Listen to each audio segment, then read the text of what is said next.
Right చెప్పండి.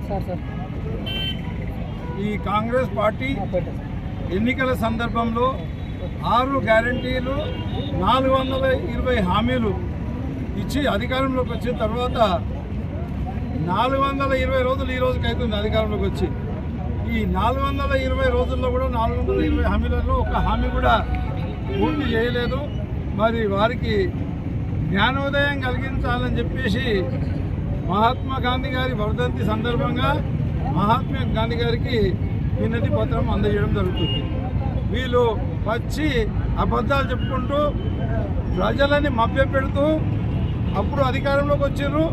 ఇప్పుడు కూడా అదే మాదిరిగా అబద్ధాలు చెప్పుకుంటూ ముందుకు సాగుతున్నారు. ఎన్ని వాగ్దానాలు ఎన్నిసార్లు చెప్పిందంటే ముఖ్యంగా ఒక 4-5 ఐటమ్స్. ఇప్పుడు మొన్ననే సంక్రాంతికి ఇందిరమ్మ ఇల్లు ఇస్తాము, సంక్రాంతికి రైతు భరోసా ఇస్తాము, సంక్రాంతికి ఇందిరమ్మ ఆత్మీయ భరోసా ఇస్తాము, సంక్రాంతికి కొత్త రేషన్ కార్డులు ఇస్తామని లేటెస్ట్గా చెప్పిన మాటలే ఉన్నాయి. దాని తర్వాత సంక్రాంతి ఎగగొట్టేసి తర్వాత అంతకుముందేమో దసరా అన్నారు, తర్వాత సంక్రాంతి తర్వాత 26 జనవరి నాడు ఇస్తామని చెప్పేసి మాట్లాడారు.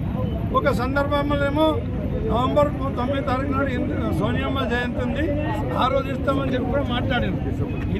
డిసెంబర్ 9 నాడు ఇన్ని వాగ్దానాలు చేసి ఒక్క మాట కూడా నిలబెట్టుకోకుండా ప్రజలకు మోసం చేస్తున్నారు, వంచిస్తున్నారు. ముఖ్యంగా రైతులను కూడా వంచిస్తున్నారు, మహిళలను వంచిస్తున్నారు.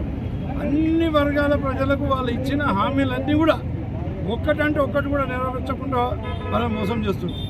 ఇక్కడికి వెళ్ళి ప్రజలని ఇంకా భ్రమలలో పెట్టి వాళ్ళని వాడుకుందాము, స్థానిక సంస్థల ఎన్నికలు వాడుకుందాము, ఎమ్మెల్సీ ఎన్నికలు వాడుకుందాము, మున్సిపల్ ఎన్నికల్లో వాడుకుందామనే ఒకటే ఏకైక ఉద్దేశంతో రకరకాల నాటకాలు ఆడుకుంటూ వాళ్ళు ముందుకు పోతున్నారు. మరి మహాత్మా గాంధీ గారు వారికి జ్ఞానోదయం కలిగించి వాళ్ళు ఇచ్చిన హామీలు అంటే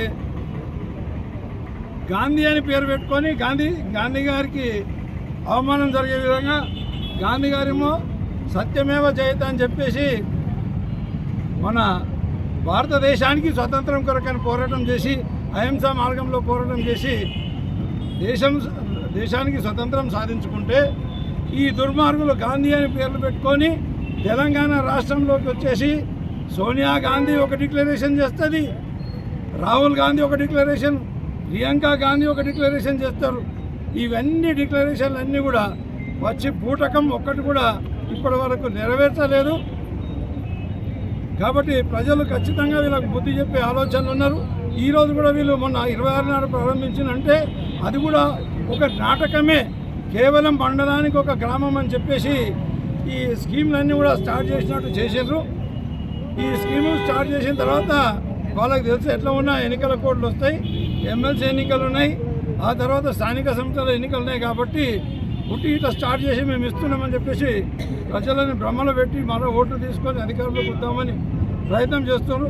దయచేసి నేను ప్రజలందరికీ కూడా విజ్ఞప్తి చేస్తున్నా, రైతులందరికీ విజ్ఞప్తి చేస్తున్నా, ప్రతి ఒక్కరు కూడా ఇంతకుముందు మేము డిమాండ్ చేసిన విధంగా వాళ్ళు ఎప్పుడైతే కాంగ్రెస్ పార్టీ వాళ్ళు ఇచ్చిన వాగ్దానాలు ఏదైతే రైతు భరోసా 7,500 ప్రతి పంటకి 15,000 ఒక ఎకరాకి ప్రతి సంవత్సరానికి ఇవ్వాల్సిన బకాయిలు మొత్తం 17,500 ఇస్తేనే వాళ్ళని నమ్మాలని చెప్పేసి మీకు విజ్ఞప్తి చేస్తున్నా.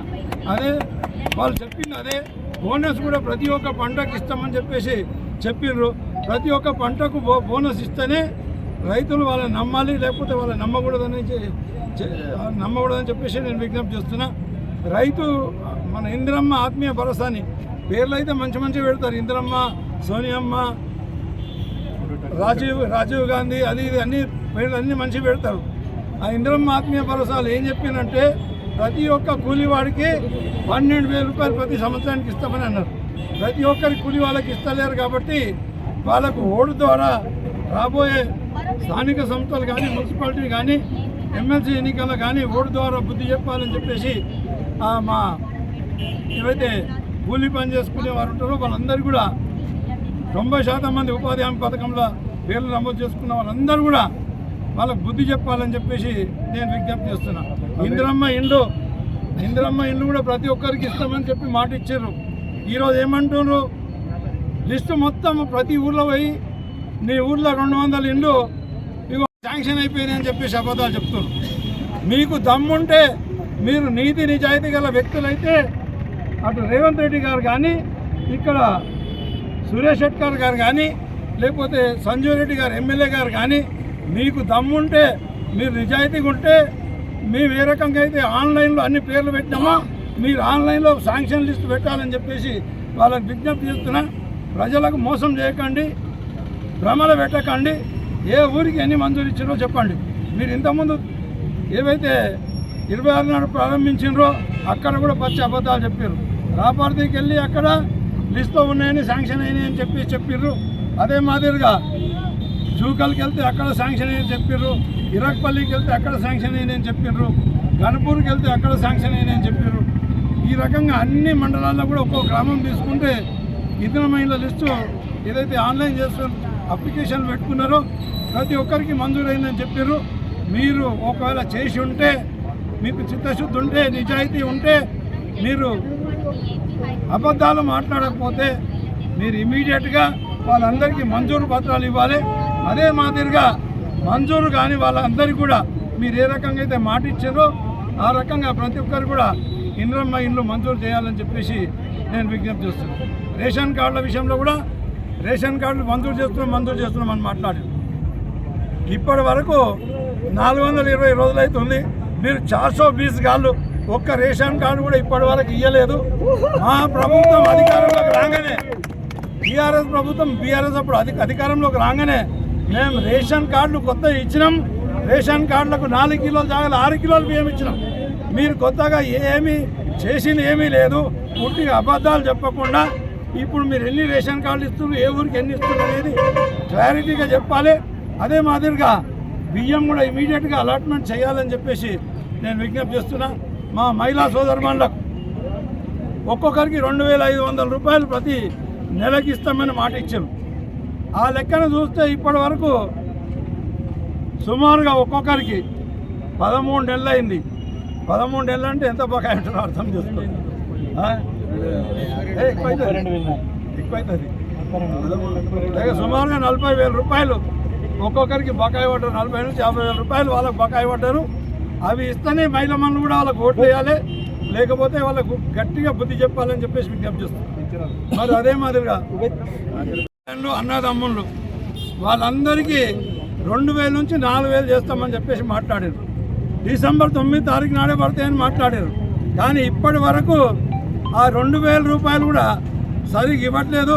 ఇప్పటికే ఒక 2-3 నెలల రూపాయల వాళ్ళ పెన్షన్ డబ్బులు కూడా ముంచేసారు, వాళ్ళకి అన్యాయం చేశారు. వాళ్ళకి ఇమీడియట్గా 4,000 రూపాయలు ఇవ్వాలని విజ్ఞప్తి చేస్తున్నారు. వికలాంగులకు కూడా 6,000 రూపాయలు ఇస్తామని చెప్పేసి మాట ఇచ్చారు. వాళ్ళకి 6,000 రూపాయలు ఇవ్వాలని విజ్ఞప్తి చేస్తున్నారు.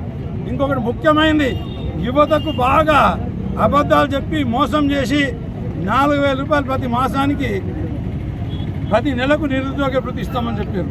తర్వాత అయితే నిరుద్యోగ భృతి ఇవ్వకుండా మొత్తం ఎగగొట్టడమే కాక ఉద్యోగాలు ఇస్తామన్నారు. ఒక్క ఉద్యోగం ఇప్పటివరకు ఇవ్వలేదు. టీఆర్ఎస్ ప్రభుత్వంలో అప్పుడు సెలక్షన్ చేసిన ఉద్యోగస్తులకే ఎలక్షన్ కోడ్ మూలంగా ఇవ్వలేకపోయినాం. ఆ మంజూరు పత్రాలు ఇచ్చి మేము ఉద్యోగాలు ఇచ్చామని చెప్పేసి అబద్ధాలు చెప్తున్నారు. వాళ్ళకి ఎట్లయితే మీరు క్యాలెండర్ పెట్టి సంవత్సరానికి ఉద్యోగాలు ఇస్తామన్నారో ఆ ఉద్యోగాలు ఇవ్వాలి. మా మహిళా సోదరుమణులకు కళ్యాణ లక్ష్మి ఉట్టి ఏమి ఇస్తున్నావు, కేసీఆర్ నువ్వు విచ్చమేస్తున్నావా, 1,00,000 రూపాయలు తులం బంగారం ఇస్తాను ఈ చూట రేవంత్ రెడ్డి. ఆ చూట రేవంత్ రెడ్డికి మళ్ళీ ఇక్కడ కూడా ఎమ్మెల్యే ఎలక్షన్లో బాండ్ పేపర్లు రాసిచ్చిన ఈ దొంగ ఎమ్మెల్యేలకు కూడా మరి మీ మహిళా సోదరుమణులు తప్పకుండా బుద్ధి చెప్పాలి. వాళ్ళకు వస్తే సీపురు గట్టాలు చూపెట్టి తరిమి కొట్టాలని చెప్పేసి నేను మహిళా సోదరుమణులకు విజ్ఞప్తి చేస్తున్నాను. ఈ రకంగా కాలేజీలకు వెళ్ళే అమ్మాయిలను కూడా వాళ్ళని కూడా అబద్ధాలు చెప్పారు. ఏమన్నారు, ప్రతి ఒక్క అమ్మాయికి స్కూటీ ఇస్తాం, ఉచితంగా స్కూటీ ఇస్తామని చెప్పేసి మాట్లాడుతారు. ఏ ఒక్కరికి కూడా ఇప్పటివరకు స్కూటీ ఇవ్వలేదు. దానికి ఊసు లేదు, మన్ను లేదు, మశానం లేదు. కాబట్టి ఈ కాంగ్రెస్ నాయకులకు ప్రతి ఒక్కరు వీలైన కాడికి ఎక్కడ దొరికితే అక్కడ వాళ్ళని ఖండించాలి, వాళ్ళకు మీరు కొట్టలేని పరిస్థితి ఉంటే, తిట్టలేని పరిస్థితి ఉంటే పోలీస్ నిర్బంధంలో మీటింగ్లు చేస్తున్నారు. పోలీసులను పెట్టుకొని ఊళ్ళలోకి వస్తున్నారు. ఎందుకంటే తంతారని వాళ్ళకే భయం. ఊళ్ళలోకి పోతే ఎంబడి కొడతారనే భయం వాళ్ళకు ఉన్నది. కాబట్టి అప్పుడు బీఆర్ఎస్ ప్రభుత్వం ఉన్నప్పుడు మనమేమో సాఫీగా ఊళ్ళలో పోయి మాట్లాడుతుంటే ఎమ్మెల్యేలు కానీ మినిస్టర్లు కానీ, ఈరోజు పోలీసు వాళ్ళు లేని వాళ్ళు ఎక్కడ కూడా కదిలే పరిస్థితి లేదు. సందర్భం వస్తుంది, ఎప్పుడోసారి దొరుకుతారు, పోలీసు వాళ్ళని తీసుకొని వస్తారు. ఎన్ని రోజులు పోలీసు వాళ్ళని ఎంబడి పెట్టుకొని తిరుగుతారు, ఎక్కడెక్కడ ఎంబడి పెట్టుకొని తిరుగుతారు, అది కూడా చూద్దాం. ఒకవేళ మీకు అవకాశం వస్తే మాత్రం మీకు జరిగిన అన్యాయానికి మహిళా సోదరులు తప్పకుండా బుద్ధి చెప్పాలని విజ్ఞప్తి చేస్తున్నా. అదే మాదిరిగా ఇచ్చిన చేసుకోవాలని. ఇప్పుడు ఎమ్మెల్సీ ఎన్నికల కోడ్ ఆల్రెడీ నిన్న నుంచి అమల్లోకి వచ్చేసింది. ఇది కాగానే MPTC election, ZPC election code వస్తుంది. అది కాగానే సర్పంచ్ ఎలక్షన్లో కోడ్ వస్తుంది. ఇట్లా ఒకటి కాగానే ఒకటి కోడ్లు వస్తాయి. ఈ కోడ్ల ద్వారా ఇంకో సంవత్సరం అబద్ధాల మీద కాలయాపన చేద్దామని చెప్పేసి ప్రయత్నం చేస్తున్నారు. కాబట్టి మహాత్మా గాంధీ గారికి వాళ్ళ జ్ఞానోదయం కలిగించి, వాళ్ళకు బుద్ధి మంచిగా కలిగి ఈ స్కీమ్లన్నీ కూడా ఈ అమలు అయ్యేటట్టు వాళ్ళ జ్ఞానోదయం కలిగించాలని విజ్ఞప్తి చేస్తూ సెలవు తీసుకుంటారు.